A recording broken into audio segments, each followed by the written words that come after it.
Welcome to Crypto Talk Radio, the podcast for everyday investors like you. Visit us on the web at cryptotalkradio.net. And now, here's your host, Leister. Thank you for that, Bailey, and welcome everybody out there in Crypto Talk Radio, found at cryptotalkradio.net. Hello and welcome back. You'll need to forgive me. Allergies are kicking my tail, so I may have an occasional sniffle or an occasional cough. I try not to, but it may come out. Some of it I cannot control.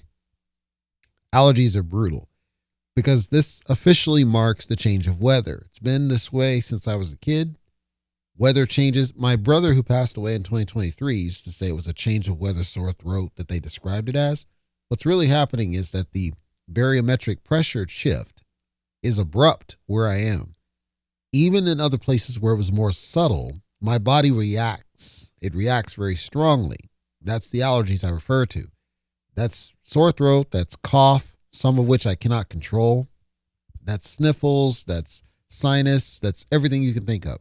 It's just a reaction to weather changes, and it's powerful. Right now, I have an air conditioner, or air purifier rather, in this room, and it senses when pollen gets out of control and it tries to do the cleansing, but it runs like continuously. It's bad. So again, I apologize if it sneaks out. I'll do the best I can to suppress it, but it is difficult. I got done, I'm just giving personal updates. I got done trying to replace my sump pump. I have a second one that I was using as a backup because we were getting floods. And this backup is a beast. He is a beast. So I decided to replace old Yeller with this guy. But the piping, something went weird with the piping. It got seized in there. So I had to kind of jury rig something together MacGyver style.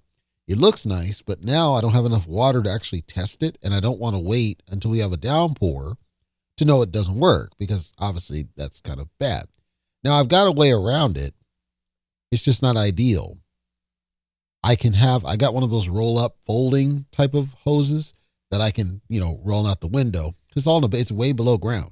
So I do have a plan. It's not ideal. And I would love to test the darn thing, but I don't want to risk putting a bunch of water in there, having it not work, and then have to scramble. So I'm probably going to wait, because I think we're not getting a rain forecast for a week or so. Probably going to wait till we get a rain forecast close. Then I'll do the quick test. If it doesn't work, then I'll do the roll up as my fallback and just kind of deal with it. Worst case, I'll just buy another freaking pump. It's like $200 something and just wire it up that way. And then I want to change the direction of where it sumps out, because right now it goes to the front and I don't like that. We got a couple of bits on crypto, nothing major. I got a little bit of contradiction I've got to share about some YouTubers I was listening to today, but we'll go through it pretty quick. It's not probably going to be a long episode today.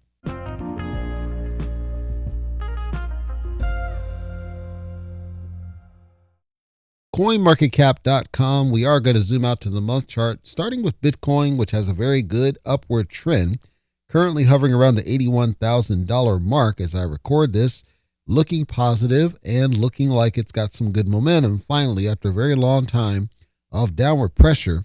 Ethereum currently hovering just shy of $2,400 as I record this. However, its trend does not appear to be nearly as strong as what Bitcoin's is doing for one reason or another. I don't have specific awareness or knowledge about why there's a discrepancy. I simply share that there's a discrepancy between the two, and Bitcoin seems to be the stronger of them. It's possible it's a fake out. It's possible it's going to go back down. I can tell you it's not attributed to anything about Sailor or freaking BlackRock. That's not why. Whatever's happening seems like it's sustained, but time will yet tell.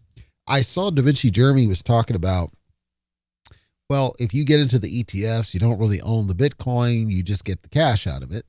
And he hampers on the idea of owning Bitcoin and buying Bitcoin and getting in. It's going to be $1 million. He hampers on this. And I understand where he's coming from about the idea about not owning it. I don't disagree with what he's saying, but I think he misses certain things. He's talking about the long game. He's talking about the future state. He's talking about a distant, I'll argue, future. See, he said himself years ago, I think it was close to 10 years now ago, he got lucky. He gambled, because that's basically what he did. He gambled on it, and it happened to win for him. He says he's very wealthy still. I can't say he is or isn't, but let's say he is. He gambled at the right time, and he's trying to encourage people to do that again. Well, if we accept that it probably will be another 10 years before something pans out, the thing I think he's missing is that at the end of the day, you still have to pay bills. That's going to require cash. For the foreseeable future, you're going to need cash to pay those bills. They're not going to take crypto. We can say, oh, this is accepting crypto payments. No, they're not. They're accepting essentially deposits of crypto that then get transformed into fiat, and they're paid in fiat. That's what's happening. They're not accepting crypto, because if they were, the value of it would be a non-issue. And I call that out on DaVinci Jeremie. It's like, if we were really in a world of embracing crypto, the dollar amount equivalency would not matter. It matters because they want the dollar amount equivalency out of it. They want the value out of it. That's not going to change in the short term, because everybody's got to get paid. People have bills to pay. The government's not going to do it. Like, until you get to this world, that's not going to happen, where everybody doesn't focus on a dollar amount of some kind. You're not going to really say that crypto is that future. You're saying, we'll toss some in there now, and that's fine. But I don't agree with this idea that you should toss the majority of what you got into it. I don't agree with this idea that there's no value in fiat. I don't agree with some of the concepts he's talking about. I understand why he is, but I don't agree with him. I think everybody should do what's best for themselves, certainly. But I think people should be smart and understand, including him, bills got to be paid, no matter what. You can try to borrow against it, sure, but at that point, what are you really doing? You're just shifting in one form of debt to another at the end of the day. You know, like I just set up a Amazon card, a store card, with a pretty decent limit, not because I needed it per se, but because if and when there's something I needed to do that exceeds my regular card, okay, I can toss it on there and not worry about it. I have cash for whatever, but we have limits on cards. I don't want to have to call the bank and say, well, I got to do this transaction. It's over this limit, and have you bumped the limit? It's a waste of time. I understand why they do it. I think it's a waste of time. If I do it on that card and the card is in my possession and can't get breached or taken because it's the way it's secured, I think that's a safe way to do that. Could I do the same thing with borrowing against crypto? Certainly. Again, you're just shifting one form of debt to another. And it goes back to who has custody of it. If you're borrowing against it, you're not going to have custody of it while you do that, right? So how's it any different? That's kind of my lens on it. Again, I don't disagree conceptually with where he's trying to go with it. I just think there's more to it, and it's not as simple as he makes it seem from my perspective. I refer to the next topic person as Egghead because of the way he looks. So Coinbase, I don't know if you saw this on the news, but Coinbase did a pretty large layoff. People say it's not large. It's large. Over 14% of staff. Now, I want to put in some perspective here about the scale of this. Just real quick, AI was at the dead center of why they said that they were going to do it, right? We understood what was going to happen with the AI rush and all that crap. And this is not the first rodeo for Coinbase. They've done mass layoffs before. And it strikes me that they're a very inefficient, ineffective organization. I was looking up their average salaries. People were throwing numbers that one of the highest salaries at Coinbase was over $600,000 freaking dollars for a non-executive. If you're paying a non-executive $600,000, if that's true, you, my friend, don't know how to run a business, because there's no reason any non-executive should be making over 600. I don't care if they're one of your data scientists. I'm sorry, that is too much freaking money, period, point blank. And I will say that and go to the grave saying it. That means you are not understanding how to pay people. You just are not. Okay. But the average came to something a little bit more reasonable. It's still on the slight high side, but a little bit more reasonable. Somewhere in the neighborhood of $145,000. Okay. For technical people, I can kind of sell it. And they have a history of not cutting the sales and marketing staff, which is who they really need to, because those people don't know what the F they're doing.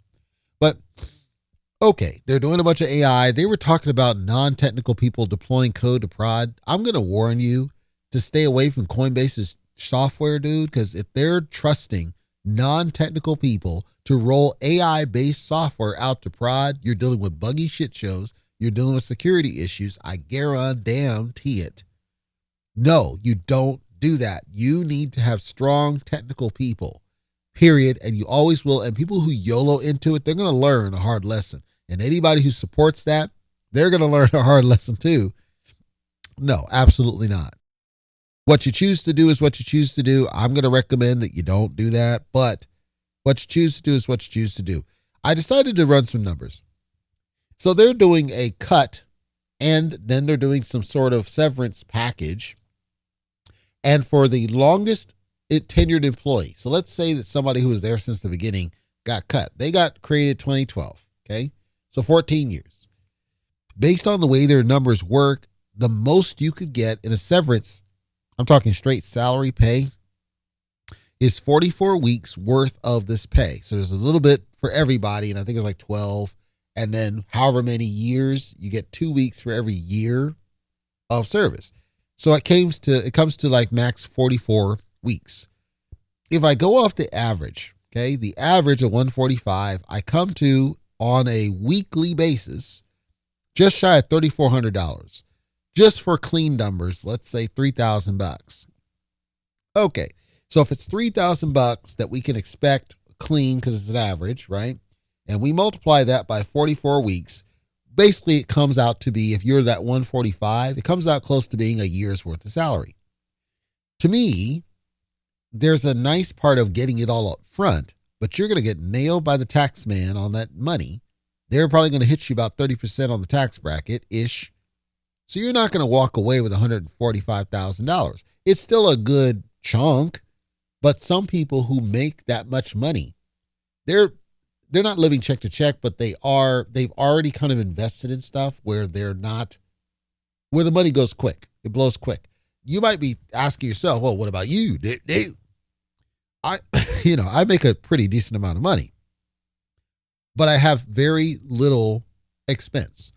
The only thing I really have outside of utility bills, basically, the mortgage, which I overpay every year, or every month rather, on purpose to pay it down quick.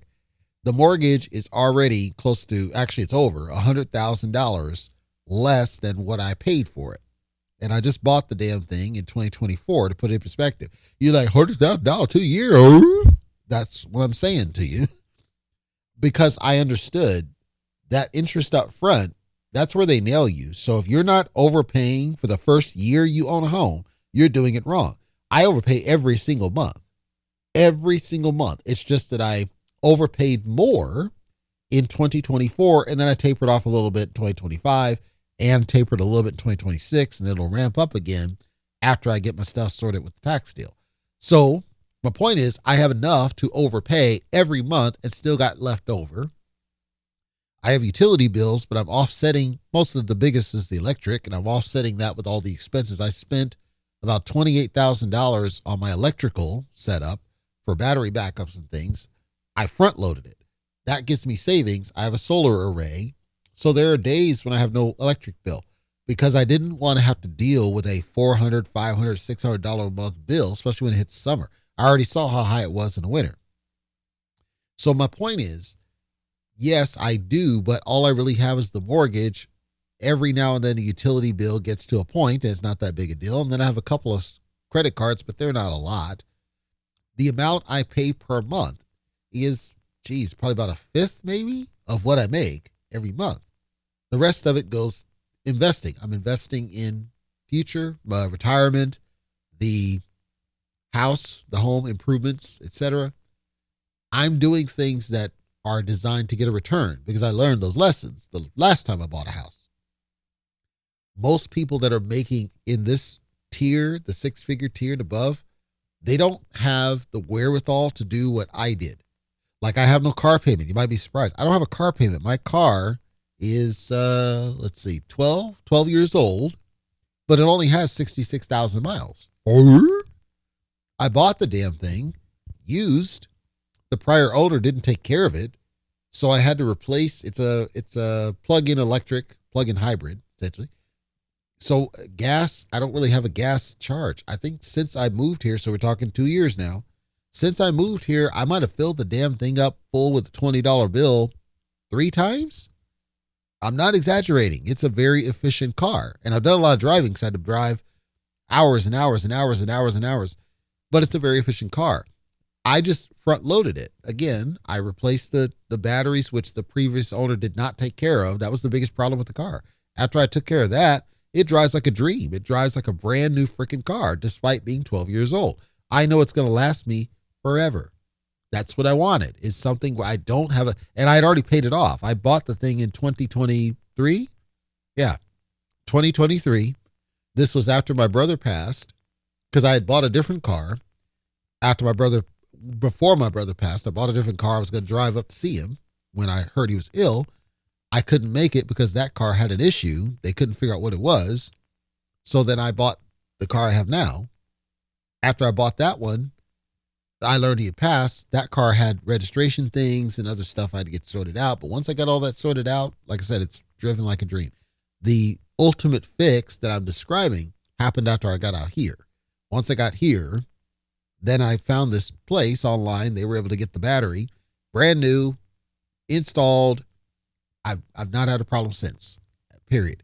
So I have no car bill, which most people, and I've got a thing I'm going to do on one of the other sister podcasts about how people are just ripping themselves off on car payments. They're just going up and up and up and up and up. Because in my world, my lens was, I see, okay, you got a car. If you got a car payment, you got to deal with that. You might have college. I actually have student loans. They're going to come due probably next year or whatever. I got to create a plan, but it's not a lot, but I still have to deal with it. You might have credit card bills. I actually had 4 other credit cards. 4 other credit cards. Each one of them were jack-offs. So I closed them because I'm like, I can afford you, but I don't need you, but you're not going to do me like that. Screw you, bro. And I kept the 3 I have, which is the Amazon one I just did, and then 2 other ones that are the same bank. And they've been fine. So I don't have a lot of credit card debt.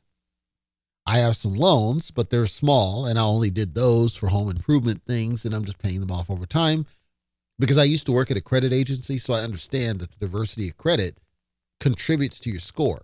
So the only thing I don't have that I would love to get is a line of credit, and then I got the full suite. I had car loans. They're still on the report. They're going to roll off at some point. Then I'll have to do another car loan. At some point, I'm going to have to, right? I got personal loan, sure. Get a line of credit, sure. Get the credit card, sure. Get the mortgage, sure. I'll consider a home equity line of credit at some point. And then I got the diversity of credit and then the credit score. My credit score has already been jumping up like crazy.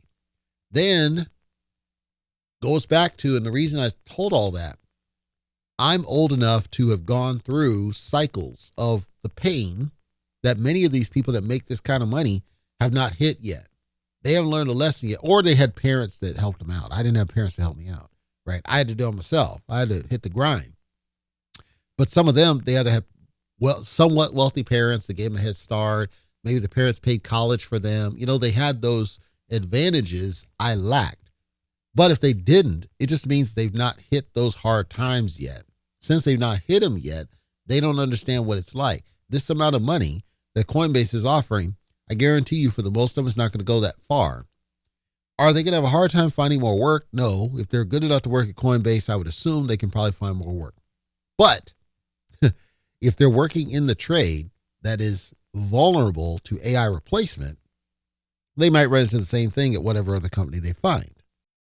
Meanwhile, I go back to, if you're paying people $600,000 a year and you can't seem to avoid mass layoffs of people, I think you don't know how to run a fucking business. This does not say that businesses don't lay people off.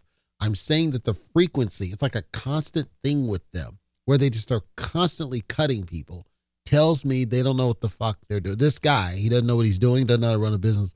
Like the guy at Ford, same thing. He doesn't know what he's doing either. Where are we going? All SUVs and electric, and then butchered the Mustang, just killed everything that made it stand out. And they're all looking the same. They all look like the Kia is the only thing that stands out, and it's ugly, but at least it stands out. At least they have some sedans.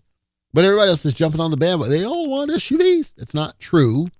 It's just you have certain people, and then that allows them to raise the price. And then, of course, goes to the car payment that's equal to a mortgage, which cuts into stuff like this. It all ties together. So I think he just doesn't know what he's doing, is my opinion on it. I don't agree with it. I never have. I've gone through companies, not myself, but I've watched peers at companies get laid off in mass layoffs where they didn't know what they were doing. I actually had a CEO stand up in front of the room and say, we cut too deep. There's not going to be any more layoffs. And then they did another round of layoffs. And I actually remember people there pissed at the dude because he's like, dude, you straight lied to our faces. You said there wasn't going to be no more layoffs, and they did it again. And then the CFO quit. And that's when we knew the writing was on the wall for that company. Something's wrong with this. If you got the CEO actively quitting, you got major problems. The Clarity Act is getting some chatter on social media as well as YouTube. People swearing it's going to pass. People swearing we're getting close. People swearing it's a matter of time. And these people flip-flop. You know, I said I don't see it's getting closer at all. I really don't. It seems like it's got a long way to go because something keeps getting made up.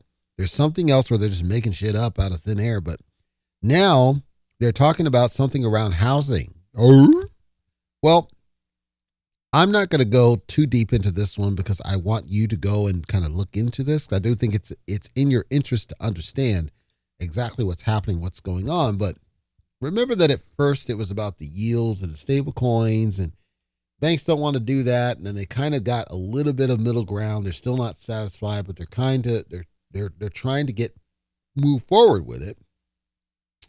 So then John Kennedy in the House, basically there's some stuff around housing and an act that has nothing to do with it. And so what's happening is they're injecting all these other unrelated things as a way to stall progress, to make it seem like, yeah, but this act over here, remember, we're supposed to deal with that one. We're not moving forward on that one. If we can't move forward on this one till we move forward on that one, it's all gamesmanship is what's happening. There's other things that are in place. People concerned about getting, voted out of office and losing their seats because of conservatism or whatever that is. Concerns about the technology stack and people who write technology and whether they're going to be arrested if they write certain things. And how can we protect the developers? Can somebody please think of the developers? The whole KYC, how does that going to work? And then, how do we deal with anti-money laundering? If you let this thing go rogue, is it going to increase crime? They're fitting in all of these different things that are not relevant to the passage of this one bill. That's just the way it works. And then remember that the House in particular, they're on a schedule. So there's times when they're there and times when they're on break. And so everything is designed to basically slow things down. I honestly believe they're trying to slow things down, and they're adding all these barriers and things in front of it designed to slow down the progress because they don't really want it to go forward. Now, the other part of that you have to think that I think is valid is, remember, if you adopt cryptocurrency in the way that we've butchered it, you are essentially injecting it into the financial market system. So you're saying this is another form of financial transactions. And by doing that, that means there has to be regulatory oversight, stronger than if it's just regular code. Code doesn't have nearly as much oversight. It has some, but not necessarily as much. And then you talk AI and ethics of AI, and it starts to get really problematic when you start combining the worlds of technology and code with the worlds of finance. And that's also creating barriers that they're trying to overcome where they're not likely to do any of that. Consider that on the cryptocurrency, pro-cryptocurrency side, they still think of it as a form of software. They still think of it as a form of technology. And at the core, it is. Unfortunately, we butchered it into the financial system. That's its flaw. And they never should have done that. If they hadn't done that and then worked towards this kind of advocacy back then, before it was tied into the public market, this would probably be a non-issue because you couldn't make a case about the financial side of things. However, you wouldn't have a DaVinci Jeremie. You wouldn't have all these wealthy mother fathers who may bank off the early days of Bitcoin. It wouldn't exist. Thus, there wouldn't really be a compelling reason for the cryptocurrency side to take off. It only took off because of the financial benefit of it, not because of its technology. The technology underlying, there are certain applications in the mainstream that it certainly can support and does support. I'm saying that those would not have created the same kind of impetus that we saw because of its financial tie-in. The government knows that. They know that the financial tie-in creates an incentive. It also creates temptation, which creates criminal elements, which can create risk, and that's what they're trying to oversee. And that's what people are trying to push back on, is they don't want it to be perceived that way, but you have no choice, because unfortunately, that's what you've done to the business. And until there's some clarity, no pun intended, you're not going to have any passage of any law that does anything different, because unfortunately, there's a lack of clarity on this deal. There's also Trump, and he's trying to beat the overseas. He's trying to be first and all that. And what does it matter? Because remember, Hong Kong has already been ahead of the game. Dubai has already been ahead of the game. We're already behind it. So it doesn't really matter at this point. I would rather they do it right. And I still say, no matter what, you need smart regulation, but you're probably not going to get it. You certainly aren't going to get it if Donald Trump times to Donald Trump. You're not going to get it there. Guaranteed you're not. The last thing I will cover, and I think it's just a side significance. It's not a major thing. It's just something I wanted to know because you may not have been aware. Apparently, I didn't know this, but apparently Grok has its own cryptocurrency wallet. I didn't know this, but this is what I'm told. The wallet got breached. Funds were sent to a bad actor on the base chain. Apparently, this is what I'm told. Apparently, somebody was able to issue a Morse code command to Grok, which Grok then translated into a transaction that was intended for a different AI bot. And then that bot handled the command to do the send. So it's like you told this robot to do this command, and you built the command in a way that the bot A didn't understand that executing the command was going to be dangerous to it. And so when it executes the command, it inadvertently includes a command to this other bot that allows it to get breached. It's basically outsmarting what AI is doing. And if you think about what's called the agentic AI concept, the idea that AI is able to respond to commands and take action on those instructions, etc. I said they're just following your instructions, right? So if you're smart enough with the instructions, this is the kind of thing that can happen. Well, think, if you went YOLO into AI, as the kids say, and you had one AI whose job is to oversee a bank vault, and another AI whose job is to oversee the teller front, which normally should be a strong separation of duty. And you could pull this kind of thing off there. Somebody could just walk up in there and walk out and and this just exposes just how stupid it is that they're going YOLO into AI. Now, it wasn't a lot of money. It's a couple $100,000. But the point is, this shows the flaws of going all in on AI. AI is not smart enough to contextually understand when to be suspicious, right, of stuff. And when you're not smart enough to be suspicious, this thing is going to happen, and it's going to happen on a larger scale. And I share it simply so that I can discourage, if I can, people from going YOLO into AI. It's not the right answer. It's never been the right answer. It never will be the right answer. The better answer is to be smart. Being smart simply means we should not go YOLO into AI, and we should be skeptical of what it does and how it works because it's not mature. The last is, because I know there's at least one senator who listens to my show, CryptoTalk.fm, I would really like to see some regulation locking this down. The regulation is very simple.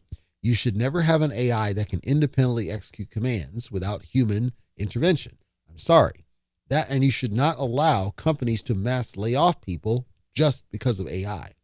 We need to get to a world where we entrust the human element back in the industrial age. We need to get back to that, because if you don't have strong human oversight into everything that we do, this whole thing is going to crash and burn.